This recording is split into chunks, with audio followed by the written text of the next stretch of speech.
Hello, everyone. Thank you so much for joining me today. Welcome to all that are coming on, and welcome to my replay viewers. If this is your first time with me, welcome. If you're watching this on YouTube, this originally aired on Periscope Live. Thanks so much for coming on. Right now, we're looking at a few coloring sheets. This is a full color coloring sheet. This is what the coloring sheets look like. When the pressure's on, be a team. Oh, wait, I forgot to read this one. This says, love him like a king and love her like a queen. This one says, never stop dating, kissing, holding hands, hugging, staring into each other's eyes ever. This is probably my favorite one, the one that I've colored.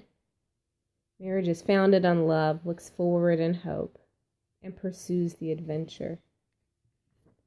And here's another sheet that was colored in. And all of these sheets are currently available. Let me put this around. Okay, guys, yeah. All of those color sheets are available on my website, and you can sign up for them through my email newsletter and have the ability to print them off. If you go to lovehopeadventure.com/newsletter, you will see the link for these free color sheets, and you'll get access when you sign up for that newsletter to the conversation starters and to another printable that's in there that I actually haven't talked about.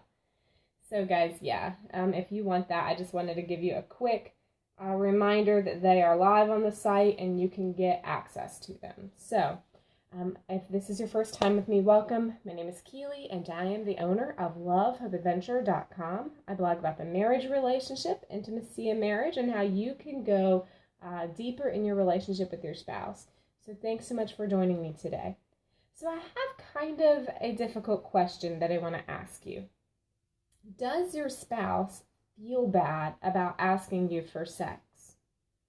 And maybe you don't think they do, or maybe you guys have an amazing sex life where you're both initiating and you guys are both really active with one another, but maybe you're in a relationship where your spouse asks you to have sex with them and you put them off.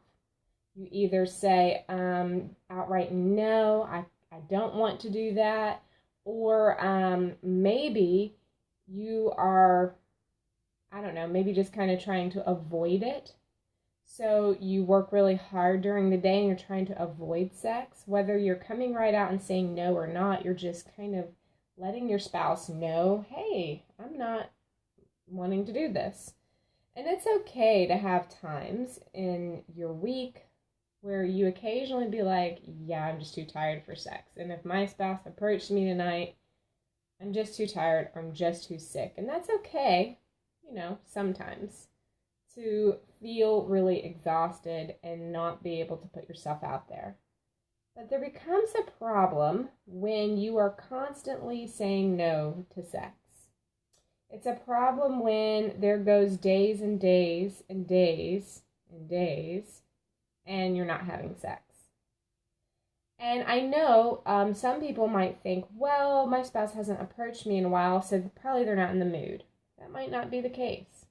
It could be that your spouse has started feeling really bad about asking you for sex. Now, if you have a spouse that is higher drive, I can almost guarantee that they are in this place. If they have a higher drive than you and you are low drive, and it seems to be a big burden on you every time you guys have sex with one another, your spouse probably feels bad about asking you. And I talked on the Bella Rose Delight Your Marriage podcast the other day about ways that you can initiate. And I don't know if initiation is a hard thing for people who have a higher drive, but I think if you have a lower drive, initiating is more difficult because you have to be so intentional about it. And it can be a lot of reasons why you struggle. So the spouse that is constantly initiating, somebody says, yes, it is for a high drive spouse too. And that's JD. He says that it can be hard to initiate for a high drive spouse too. I think it definitely can be hard if they are concerned that their spouse is going to turn them down. So JD, if there's other reasons for that, let me know, because I don't personally find it hard to initiate sex anymore. Now that I mean, I don't know. I don't find it hard anymore now that I've done it a lot, now that my sex life is where it is and that it's healthier and stuff. But I think that if you are a higher drive, it can be hard to initiate if you feel you're going to be rejected, for sure. Oh, a fear of imposing. I'm sorry, my nose is all itching. Okay, so yes, fear of imposing. This is actually what I'm talking about today. Because if your spouse feels bad about asking you for sex, then it is going to feel like they're imposing.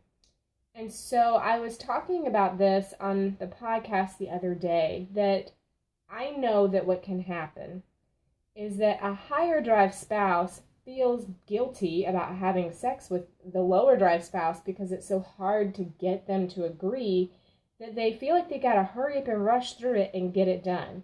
And I think it kind of creates this cycle, because then the lower drive spouse starts to see the higher drive spouse as being really selfish. Because when they have agreed to have sex, they feel like, well, more time needs to be spent, or maybe the higher drive spouse isn't meeting their needs. Somebody says, how much is normal to have sex with your spouse in a week? That really depends on you. I'm not ever going to say, well, this is normal and this isn't, because I don't know. I think it really has to depend on you guys and your schedule. Somebody says they need the opposite scope, maybe because they're the higher drive spouse or the lower drive. I'm not really sure which one you're saying here. So if you'll send me the question in an email, then I'll totally do a scope on it. So I think that there kind of gets to be this difficult thing. Somebody says 2 to 3 is average, but that doesn't mean normal. So JD says 2 to 3 times a week is kind of average for couples. I would agree that that's probably pretty average for those that are in a healthy sex life, unless the spouse is out of town or works out of town. My dad worked out of town all my life growing up. I can guarantee they weren't being active, except for when he was home. So on the weekends, that was all they were getting. But if your spouse is home with you, I would recommend you trying to go 2 to 3 times a week, because you need that connection so bad. Even if neither of you guys are really in the mood, I think you should be making it a priority to have sex. But what I see a lot of times happen is that higher drive spouses develop this guilty feeling for their sex drive. They develop feeling bad that they need sex. And it's hard for them because they are married and they want to honor God. So you have a 7. I have a 7. I don't know what that means. Johnny, 7-month-old baby. Okay. I was like, she has a 7. Yes, and when you have babies, you can still have sex. I did. I've had 3 children, and I had sex pretty regularly when I had them and they were babies, and I was tired, and it was hard, and I had to be super intentional, and we had some issues we had to work through with scheduling and working with each other to make that happen. And I absolutely seemed like a lower drive spouse during those times that I was raising my babies, because when they were like infants and up all night, and especially when I had 2 getting up in the middle of the night together, that was super difficult. So it took a lot of intentionality on my part to keep my sex life going, but it was important, and it needs to be important. You shouldn't say, well, I've got a baby, and so that means I can't have sex until they get older. No, you still need to be making concerted efforts as much as possible. So, what happens is that a higher drive spouse, they have this need and they can only get it from one source. It's not like other needs that they have, all right? But sexual needs are ones. Somebody says they're in the mood but too tired to do it at night. Well, if you find mornings are better, she says mornings are better, then you and your spouse should work together and figure that out. I struggled with night sex too when I was having babies. That was hard because I was ready for bed. It was like, okay, they're in bed. I've got like this time clock before they wake up, and I would struggle, sure. So a higher drive spouse end up feeling bad because they have this need from the lower drive spouse as the only person that can meet it.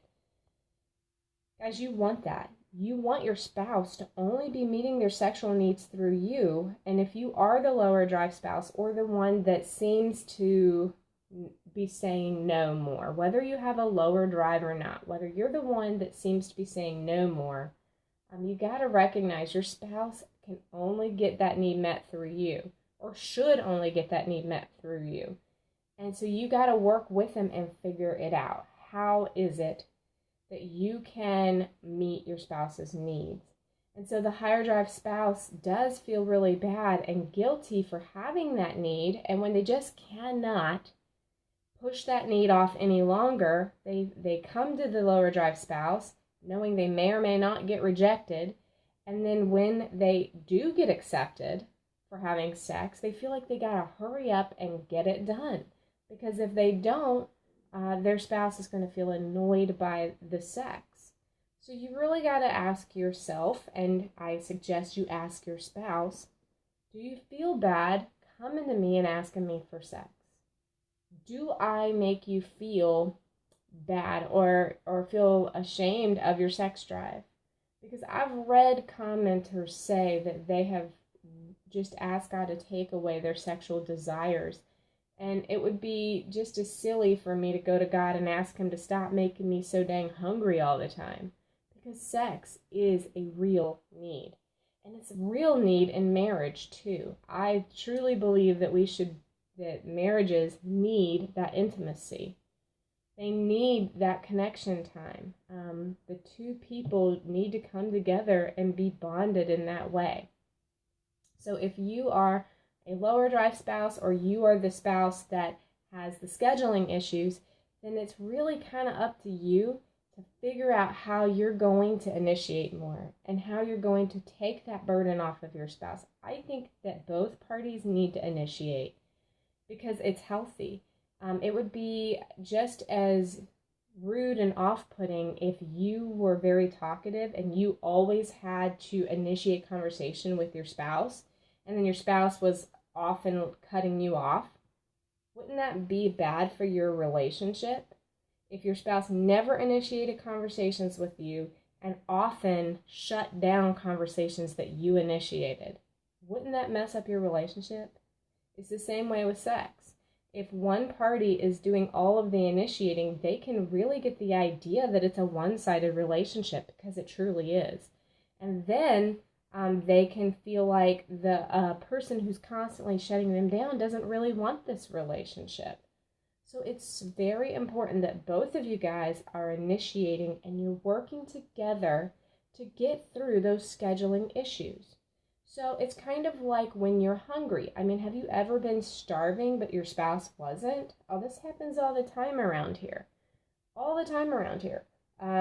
We've got different needs physically as far as when we need to eat. Okay, so our days may have gone differently. Maybe my husband gets up and he eats his breakfast before me and I eat my breakfast later. But guys, I'm actually always hungry.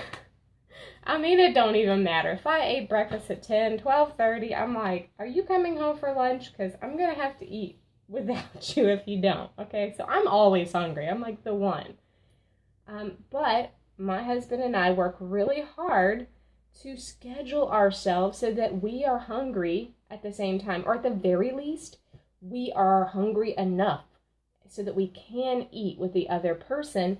And if there gets to be that point, because, you know, we have worked to lose weight and we're counting calories, and sometimes when you are eating less portions, your body just can't eat as much. So sometimes if one of us was starving and already ate and the other one is just sitting down to eat, we at least join each other.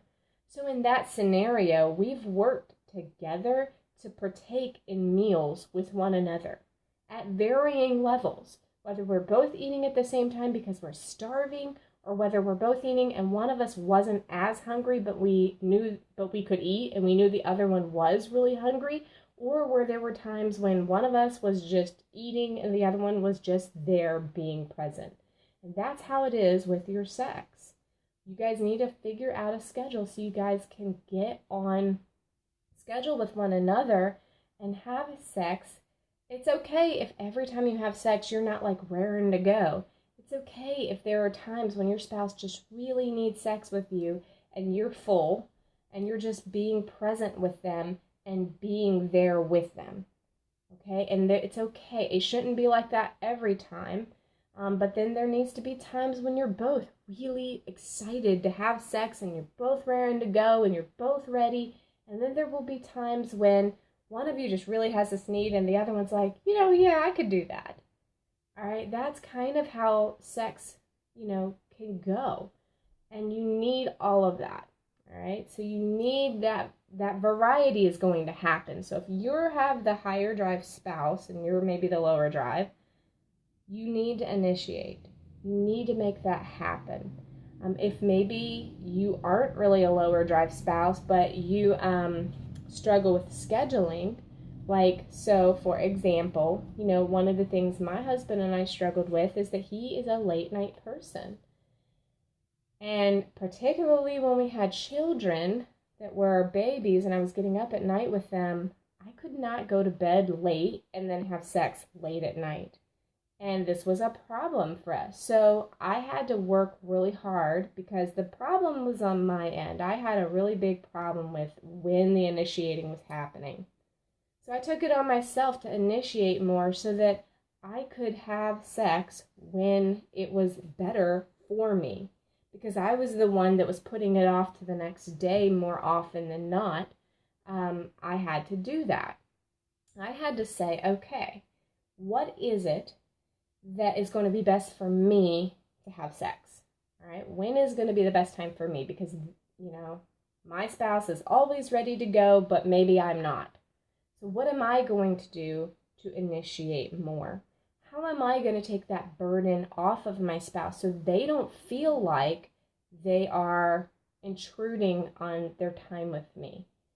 Again, if we went back to the conversation analogy, if your spouse, if you are constantly going to your spouse and initiating conversations, and it seemed like half the time you went to talk to them, it wasn't a good time for them, wouldn't you feel bad? You'd feel bad, and then eventually you'd retract.